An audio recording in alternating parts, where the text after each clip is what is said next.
And hello, everybody. It is Tom Chenault and it is Adrian Chenault, and it is the Legacy Leadership Radio Show. And I hope you are having one heck of a fabulous day today.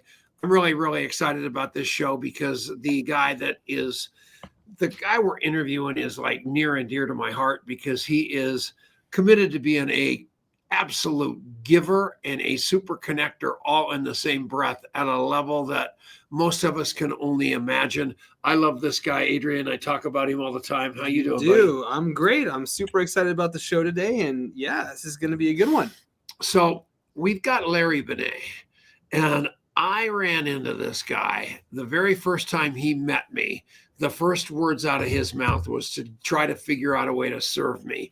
And it's never changed since. Everything he does is in an effort to help me out. And I love that about you, Larry. How are you doing, buddy?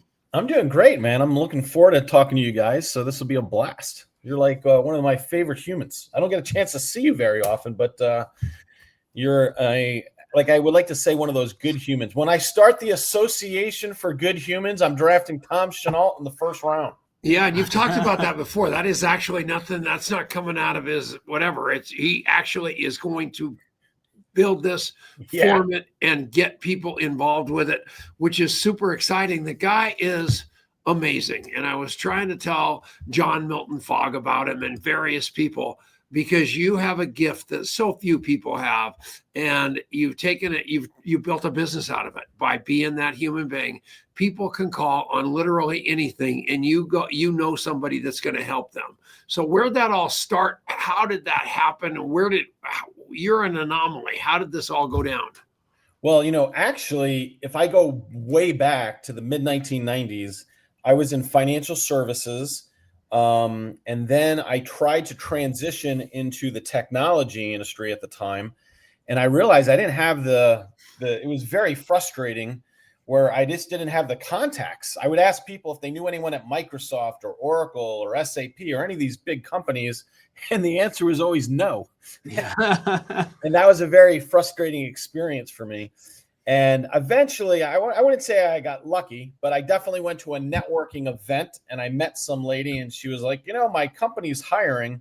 And so I was able to get into the industry at the time. But I vowed to myself, I'm never going to put myself in those shoes again, where I've only been skiing like once or twice. But the first time I went skiing, I was in Park City, Utah. And some clients took me up to the top of the mountain and I didn't know how to ski. And I said, how do I get down? And they're like, you're going to go ski down. So they thought this was funny. It wasn't so funny because I didn't know how to ski. Right. I'd fall to the right. I'd fall to the left. And it was one of those things I just didn't feel, I had no control. And I said, I don't want that to ever happen again. And when I did get into the technology industry in the mid to late 1990s, my clients became a lot of the who's who of tech. And, if one CEO said, my business isn't doing well, I'm like, you know what? Let me introduce you to another CEO. His company's stock is skyrocketing. Let me put you guys, together. And they would have lunch and maybe the one guy would join the other guy's board. But that's kind of where it started from all those years ago. And probably in, 2007, I literally got selectively outsourced, believe this or not, for the fourth time in my life. That was the nice way of saying I got fired or laid off. Selectively outsourced. Selectively outsourced, yeah. And I actually said, why am I getting let go? Because the company paid a lot of money to recruit me to this company. And within 6 months, they're like, yeah, your job's no longer needed. And they said, you're doing too much networking. And at the time, I was trying to get to Fortune 500 CEOs and chief marketing officers. They're normally not waiting around for a cold call from someone they do not know or a company they've not heard of. Right. So what's crazy is, I'm known for my network, but it kind of started with that. And in 2007, I started a little group and people like Tony Robbins and Les Brown and the head of the Grammys and Peter Guber, the Golden State Warriors, they all became part of it. But anyway, it started from one relationship at a time, adding value to one person at a time and helping thy neighbor. And I would say that's long. I love that. And I love how organic it was.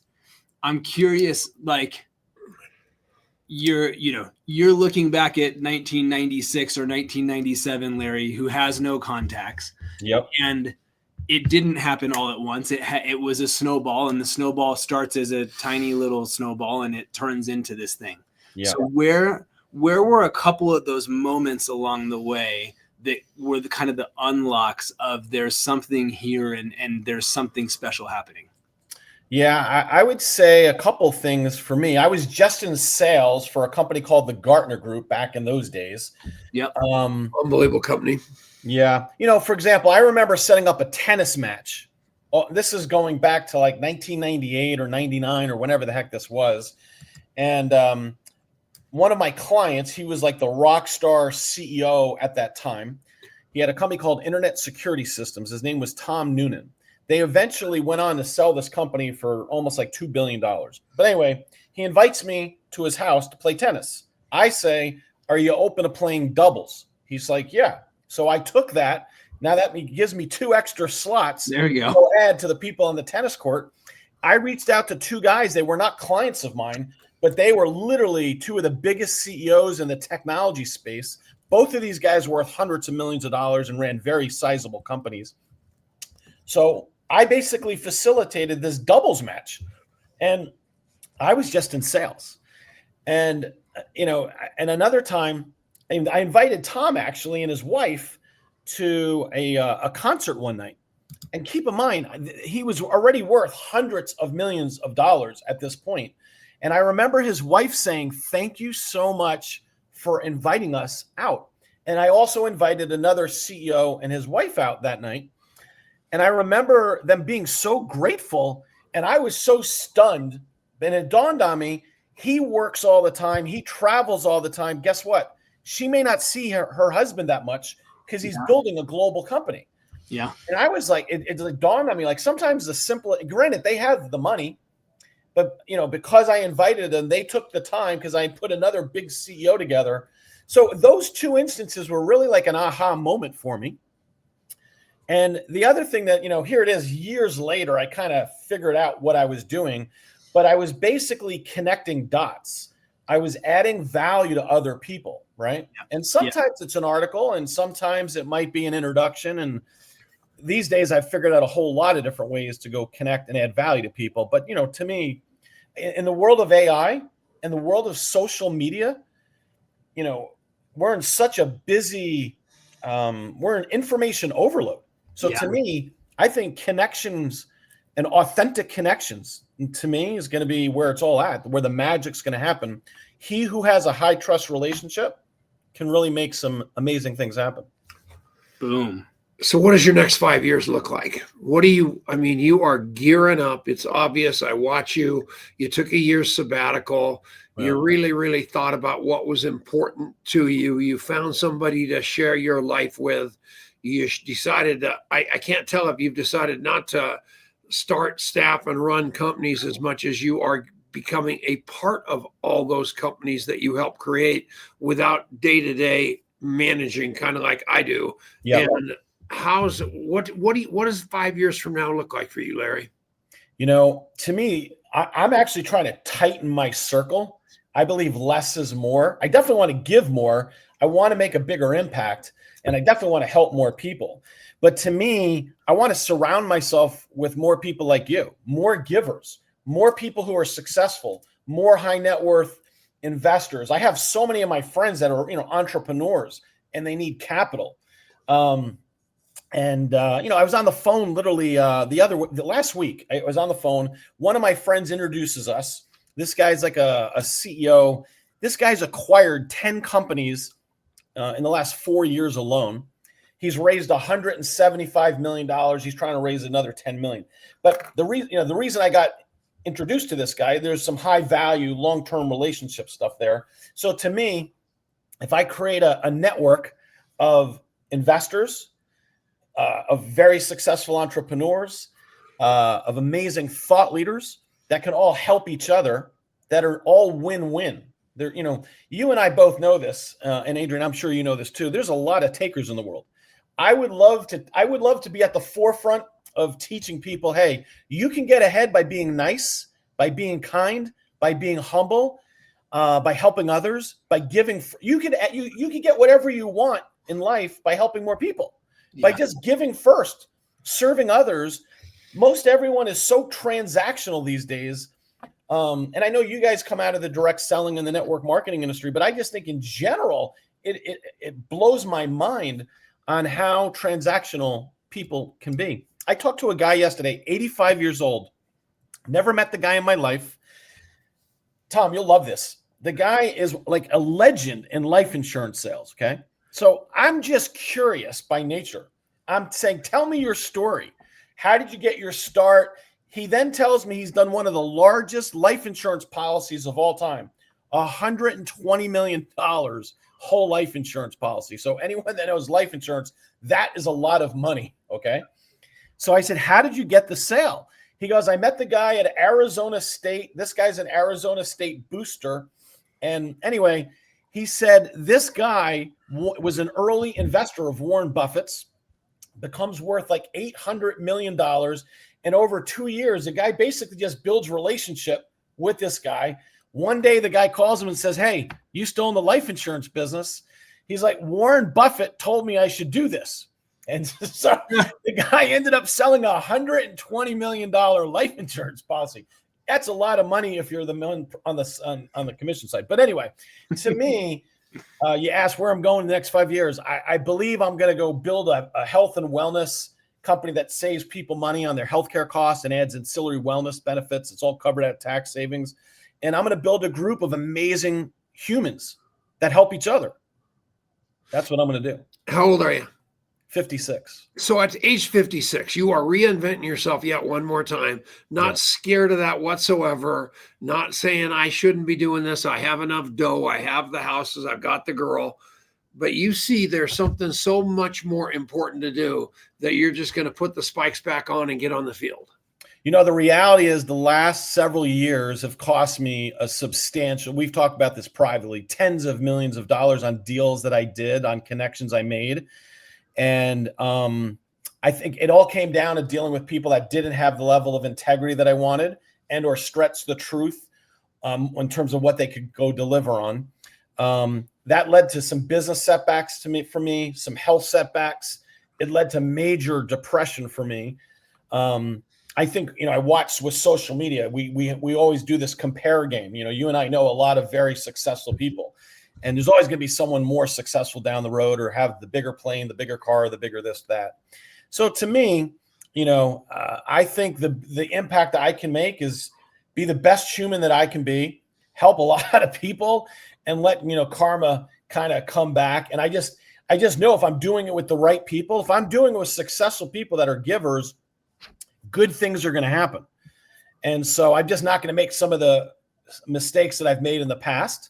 And I just really want to go do it with, more honorable, more fun, more kinder, more gentler people, so to speak, One of the things that's real difficult about what you just said is one of your biggest asset is your Rolodex.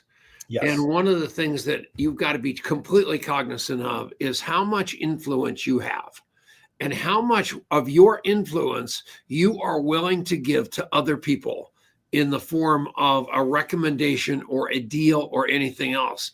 Yes. And all of you, this whole connection game is a little more difficult than you think, because you better know that person that you're introducing to somebody, because when the chips go the wrong direction, they're going to never look in the mirror and say, I should have done my due diligence and not trusted Tom Chenault to do his. Yep. But what, I can think of so many deals. One of them is Bernie Madoff. And in the network marketing business, there's a few other deals, this Trader's Domain thing that has got everybody all at Twitter. And what ended up happening there is a lot of really, really good, honest friends of mine started doing what the other guy was doing, thinking the other guy did his due diligence, and it just trickled all the way up to the top of the mountain. And at the top of the mountain, those people didn't have high integrity. They just got lucky and got a couple of influencers to parrot their story without checking it out. And now there is collateral damage everywhere. So just really, and am I wrong? Just be careful with who you are giving your influence to. I would say write this down for everyone. Trust but verify. Yeah. No matter who the person is. I was literally with some people yesterday, and they're talking about $1 billion real estate, this and that, and this famous person bought a house here. And I'm like, you know what? I'm like, great. Send me all the data. Send me, like, I do not trust any. I mean, I might like you. I'm not going to trust until I verify the data. And that's why I said, like, these days, like, I've been around the block long enough. I've heard everything. I've seen it all. And listen, every once in a while, you meet someone, they've got it all together. They're, they've done business correctly. They've got a great business.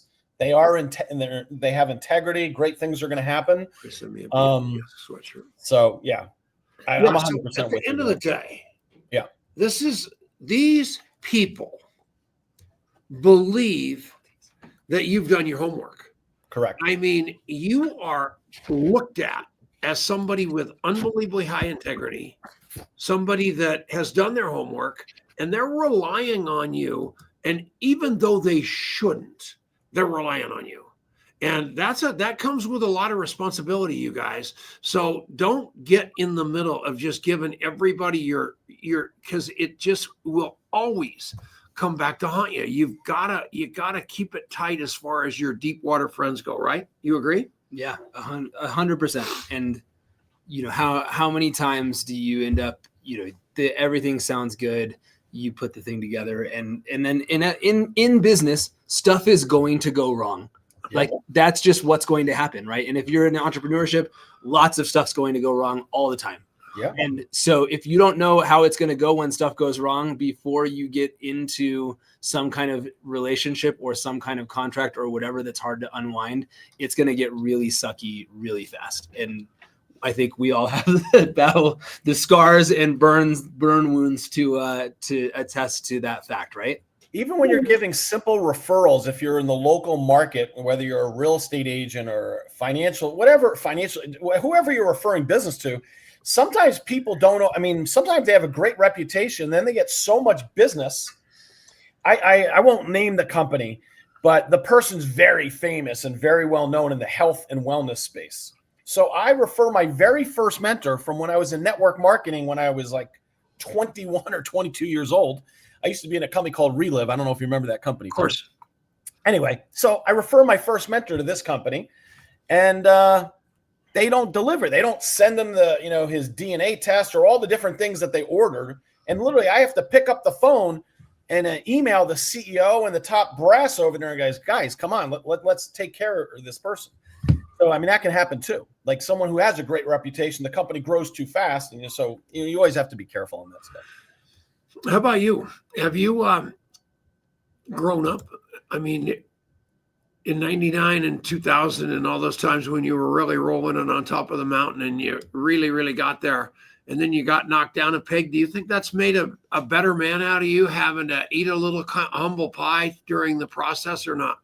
Listen, so the full story is the list of questions. Yes, the full story is, number one, in the late 1990s, when I was in financial services, things were going well for a while. Then the company that I was partnered with in financial services, they stopped delivering on what they said they were going to do.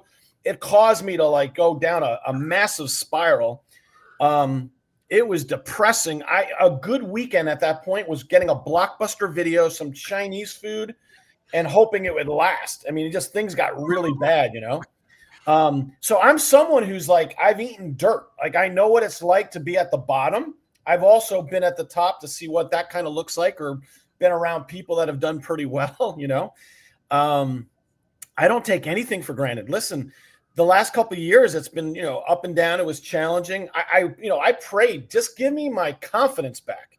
Give me my mojo back. When I went to Asia, like I said, a year, I was dealt with, whether it was depression, and then I went over to Asia. I wasn't necessarily ready to get back into the work thing at the time, but I actually my girlfriend that I met, she's very adventurous, so she was pushing me out of my comfort zone and doing all sorts of things that I normally wouldn't do, whether it was scuba diving or swimming with whale sharks or hiking at 2:30 in the morning and just doing stuff I normally wouldn't do.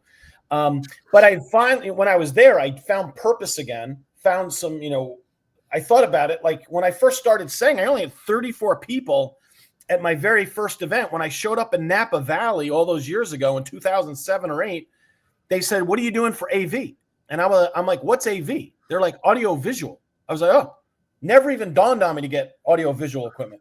Anyway, the point I'm making is I started with 34 people. The first event went well. The second event, Tony Robbins paid his own way to come, and Les Brown and Paula Abdul, they came, and Peter Guber flew on his private jet, from Europe on his own dime just to be, participate. And I'm like, you know what? I could go do it again. The last several years cost me over $50 million on deals that I did and facilitated that I did not get paid, or the deals went sideways. I'm like, you know what?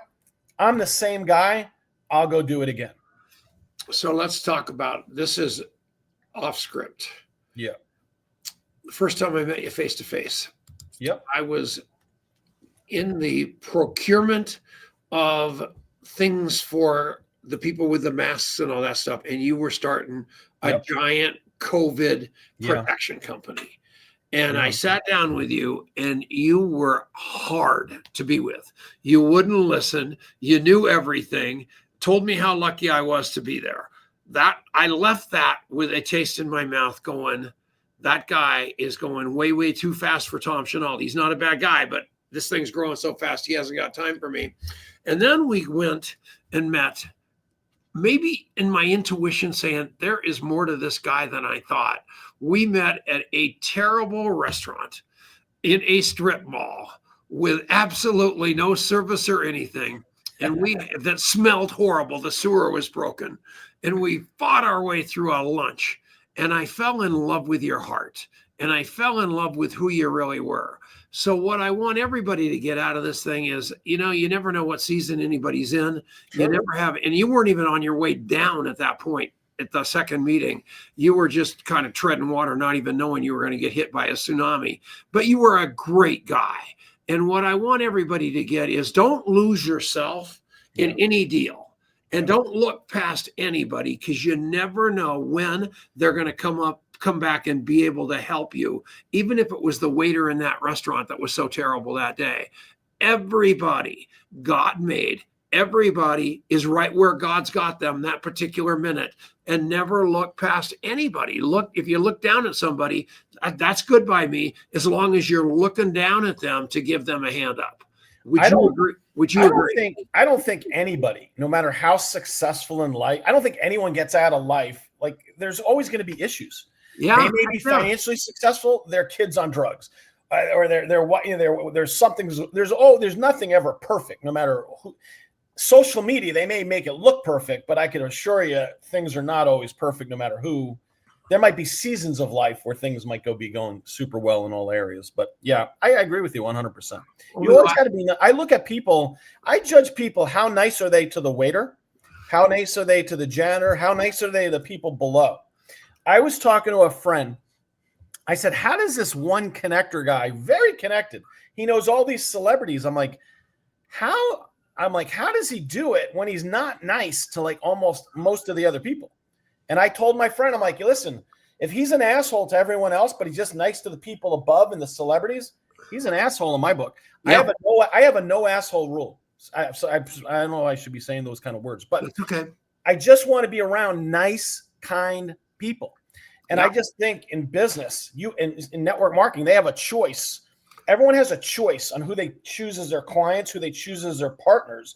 And to me, if you had a whole bunch of Tom and Chenaults in the world, and that's who you choose to do business with, life's going to turn out pretty well for you, because you're a giver. You're a helper.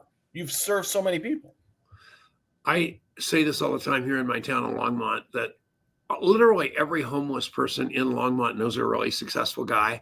If you just get to know them and ask them who they know, because they all know me, because I'm out there with them, trying to give them that hope that can get them out of that situation that, thank God, I'm not in anymore, because I was one of them. Yeah. I'm a whole lot. And one of the things I want to talk to you about is the ability that you've got. You are a much higher reacher than me. I mean, you, Lee Steinberg, Peter Guber, Tony Robbins, all these names that you are like really, really close with. And I see you at the Oscars. I see you at all these different things. You live in a stratosphere that is unbelievable. How did you get there? How do you stay there from where you were and where you are? Well, let's use Lee Steinberg. So if they're not familiar, maybe they saw that movie Jerry Maguire that Tom Cruise played in. So that character was based on the sports agent Lee Steinberg. Right. And Lee was Patrick Mahomes' agent and Troy Aikman's agent. But anyway, here's the point. Years ago, I can't remember how many years ago, it's been a while, I got invited to his party, his Super Bowl party, and I was awesome to be there. And the next year, I reached out to him and his event planner. I said, hey, would there be any value if I invited other well-known either CEOs and or celebrities or whatever it was? So I've kind of always like rolled up my sleeves and gone to work to help people. You mentioned Peter Guber, who owns the Golden State Warriors and the LA Dodgers. When his book came out, I reached out to Peter. I'm like, Peter, how can I support you? I've got all these, influential thought leader types. And, I reached out to like the guy that founded, Men's Warehouse. Like I interviewed him for, George, I'm just like, the point is I added value to him, and that's how I've done it, one person at a time. I met Sir Richard Branson years ago, try to help him raise money on his charity. Bill Clinton, by the way, here's my thinking. I try to, Bill Clinton and Richard Branson, they gave me their private contact information in under 40 seconds. They didn't know me, but I didn't lead. I didn't lead with an ask. I led with value. And go ahead and explain what that means, because this is such a critical moment right here for all of you. What did you just say? So most people, when they meet someone of influence, whether it's a CEO, whether it's a successful social media person, whether it's a famous author, a big time network marketing, whatever it is, they're always asking for something from someone they don't even have any relationship capital with. That is a huge mistake. So one of the things with Bill Clinton, just using him as an example, I was with Brendan Burchard, Dan Sullivan, and Joe Polish at a charity event. I had paid money to have a private conversation with a handful of people. The president ran late, and now it turned into a photo op. And I'm telling you, there were hundreds of people, and Secret Service says, do not engage the president. This is a photo op. And I thought to myself, all right, it's going to be a photo op. We're not going to have much time. And I asked myself, who did I know in my network that knew the president? If I dropped his name, instant credibility for a moment. And I said, hey, Mr. President, we have a mutual friend in Ken Cragen. And at the time, I was on the fundraising team for We Are the World with like Lionel Richie and all those people. And I said, Mr. President, would you like to join us at the live recording of We Are the World with Celine Dion and Barbara Streisand and Michael Bublé and Justin Bieber and all them? And it was at that moment he signaled over to his people, and that's how I got his contact information to follow up with him. You guys heard that? Clinton's had something to gain by having more connection with Larry. He didn't think Larry was good looking. He didn't think he was rich. He didn't think he was this. Clinton had something to get. And every one of us, if you want to catch a mouse, you have to think like a cheese, right, Larry? 100%. Here's my thinking. I believe anyone on this call can add value to anyone that they come in contact with. I'll tell you why. ChatGPT, Claude, Grok, all these AI tools, they are so phenomenal. Do you know this guy, Alex Hormozy? He just sold like 3 million books in 3 days. He did 100 million in revenue in 3 days. So you know what I did? I went online and I asked ChatGPT, I'm like, hey, summarize a couple of these articles. Tell me, what did he do to go sell 3 million books? And I got a little summary and then I sent it to some of my friends that have books that are coming out. So here's my question. Do you think that's a value to someone that has a book? If I didn't send this to you, I'll send it to you because it'll be helpful because you have a book coming out. You already sent it to me. Yeah, I know. Good. Yeah. But like anybody could do these kind of things because of the AI tools. Literally these days, I run before I even have a conversation. I had a conversation literally last week with this guy that bought 10 companies in the last 4 years, right? Guy owns events.com. He just bought Summit. He owns car festivals. He owns food and wine. I mean, he owns a lot of stuff, this guy, you know? And I had the research, you know, doing all this stuff. And I literally had pages and pages of notes. And before I get on the call with the guy, I say to him, the first thing I led with, I'm like, so how did you record video and audio and take pictures running a triathlon and doing it at the same time? So that's what I led with, but it's because I did all this research, right? I used the tools to help me kind of consolidate all this information. So I just believe you can add value to almost anyone, anytime, anywhere. So I believe myself to be by far the best rememberer out there across every platform. I don't care what form of business, whether it's Alcoholics Anonymous, whether it's my friends. Yeah. I have got a system in place that is absolutely bulletproof for the 18,000 people in my phone. And it was designed by Adrian. And I was talking to him last week and I said, well, this book's coming out and I don't want the book to be obsolete the day we wrote it, because I'm kind of like the Rolodex guy and Harvey Mackay, and I'm just a dinosaur done well. Yep. I said, where are we really at with what you're developing at NowSite? Yep. And tell him what's going on with AI, because he's right on the money, isn't he? Totally true. And I think this was not a setup, by the way. This all came together on this show. What you're saying is exactly right. That the tools are all there, and it's just learning how to do really basic things. But what ultimately it came down to is that you actually cared enough to go and do the thing, right? Like, it's not this stuff that used to be really, really difficult is suddenly not that difficult, but still most people won't do it because they're not putting energy or effort into trying to contribute to others. And that's the thing that you're doing. And so you're looking for the right tool and you're looking for the right attitude or the right sort of heart space to make it happen, right? So with your tool or even a phone or whatever the system someone has currently today, Tom mentioned 18,000 contacts. I think in here there's probably 15,000. But if you don't put notes in your phone, if you don't put so literally, this is interesting. 2 weeks ago, Tom and Adrian, I'm at it's called Whiskey Wednesdays. So it's a bunch of family offices, investors that get together once a month. Anyway, I met this guy twice, very briefly. So there's no real relationship or connection in my book. As a matter of fact, the last 2 times we met was kind of like super quick and cold or whatever.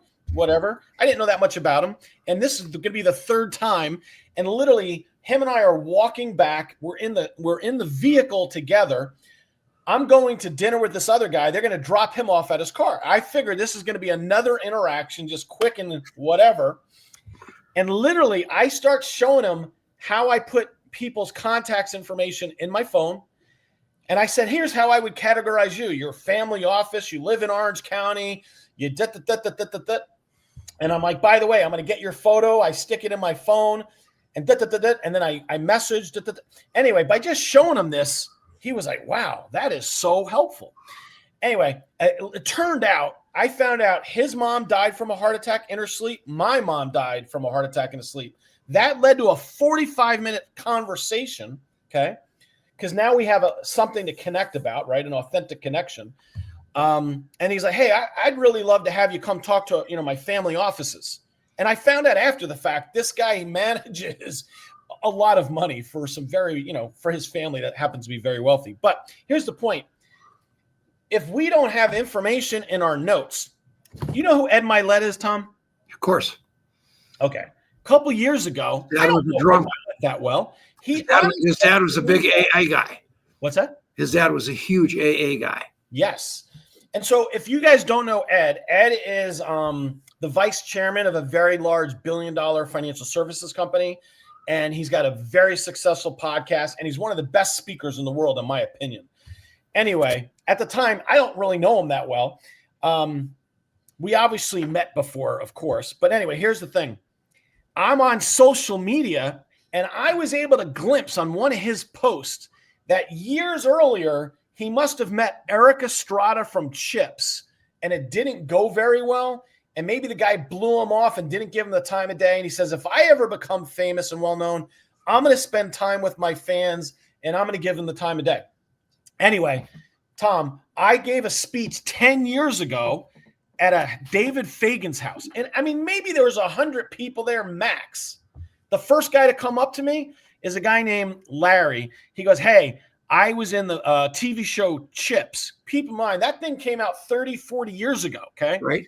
This guy's not even an actor really anymore. This guy's a businessman and an investor or whatever. Anyway, I reach out to this guy, and I say, hey, can you do me a favor? Can you get a video, 30 seconds, to send to my friend? He was a fan at Chips. He says, sure, but he doesn't do it. I reached out to this guy 4 times around Christmas. I'm like, hey, can you do me a favor? I know it's only this is a 30-second video. Just say something nice. I'm going to forward it to my friend. I forward it to Ed Milet. Ed's worth hundreds of millions of dollars, has millions of people following on podcast, on social. He's on the golf course with Wayne Gretzky and Pete Sampras. And he says, Larry, this video made my year. Mind blown. A video of an actor that's not even on TV anymore. That show was on 40 years ago because something happened. He resonated with that TV show. I was able to tell by that social media post, but I went above and beyond. But had I not saved that guy's information in my phone, had I not stayed in touch with that guy, for 10 years, that would have never been able to happen. You guys, you have to play the long game. Yeah. You have to throw the relationship, the agenda out the window, play the long game. So Adrian and I mean, many years ago, we were forming contact mapping. And I was telling the story about contact mapping. And the guy at the next table said, that's the biggest hogwash I've ever heard in my life. Connections mean nothing. Really? And then another guy said, I think it's brilliant. And he was a kid that went to school at MIT. So we start talking to him and he says, yeah, all those things, LinkedIn, Salesforce, they need to be disrupted. And I think that you guys are onto something. I said, well, what do you need? He said, well, I would love to talk to a guy named Brad Feld. And I go, well, I used to interview Brad Feld on the radio all the time. He's the guy behind Fitbit and Guitar Hero. Next thing you know, I call Brad Feld. Feld said, tell the guy to call me tomorrow. That got done. We hired the guy from MIT, and Brad Feld has stayed our friend forever. So Brad Feld is a billionaire, lives not in Colorado anymore, and he wrote this book called Give First. I wish I would have wrote that book. That's a great title. So I named my last company Give First Global. Yeah, this is Brad Feld. He's a buddy, and these guys are rolling in huge, huge deals right now. Yeah. And so we sent him our new book, and he said, well, I've got to show this to my buddy, Adam Grant, because I think you're going to want to use the same publisher that we use that understands how you guys think. Yeah. And all that is taking a little tiny act of kindness and pushing it out, which is what the story of your life is, what the story of his life is. And if I weren't so self-centered, it would be the story of my life. So it is awesome. And you are 100% right, man. And what I love most about this is you are just an ordinary Joe like me.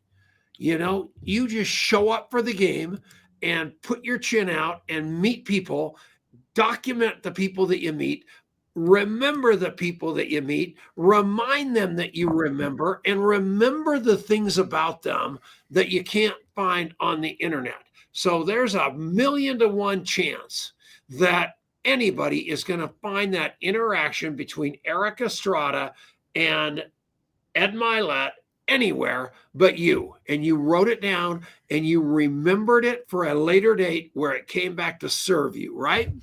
A couple things. I believe in what you're talking about, the whole give first, add value always, obviously stay in touch. We definitely need more kindness. We're in too much of a polarized world. Like you said, we need more love. We need more understanding. We need more empathy. And this is interesting. The guy's 85 years old, right? The guy that I met the other day. He sends me a text. This is this famous life insurance guy. He says, "You're the most exciting guy I met at the Trophy," meaning this is his like bar restaurant. He goes, "Sure hope we can get together again soon." But it's because I was curious and I took an interest in listening to his story. Yeah. Everyone has a story. And whether you have money or connections or not, you know what? We all have time. We could donate our time. We could be resourceful. You know, Tony Robbins always talks about you got to be more resourceful. And whether it's sending an article, whether it's sending a funny joke. I was watching, what's his name? Jesse Itzler. I'm a huge fan of Jesse. His wife's name's Sarah Blakely. She founded Spanx. Jesse's mom passed. It was either his mom or both his mom and dad passed, but someone who doesn't even know him very well at all took the time and sent him like a nice card like a year after his mom passed. And she reached out and she made a note to say, "Hey, I just want to say I'm thinking of you on a tough day for you." Anyone could have done that because he's got probably between her and Sarah, probably millions of people that follow him online. And you know what? I said, I'm going to start to do that. And I do that when people pass, but I'm going to write that down and I'm going to reach out to those people that the 1 year, 2 year, 3 years, 7 years out, 8 years after it happens, because it's still impactful for them when their parents, you know, or their loved one or something happens. You know, the farther out it is, the less people remember. Yeah. The more you stand out because you did. We've got to go. And I am telling, how do we people, LarryBenet.com. Hit me on Instagram at Larry K. Benet. Hit me, you know, however they want. You want to meet this guy. He is a total giver. I love him. It will work for you. I am positive of it. Next week, we've got Shiloh. How do you say it last name? Ekstrom. No, is it? That's yeah. Oh, good. I remember her other name, Hsieh Ekstrom. That's easy to pronounce. And she is just a rock star. She has come from unbelievable circumstance. I met her in unbelievable circumstance, and she has fought her way back to the top, just like Larry. That's who we are, network marketing or otherwise. Everybody go to LarryBenet.com. We'll see you all next week. Thanks for coming on. Thanks, Appreciate everybody. you guys. See you soon.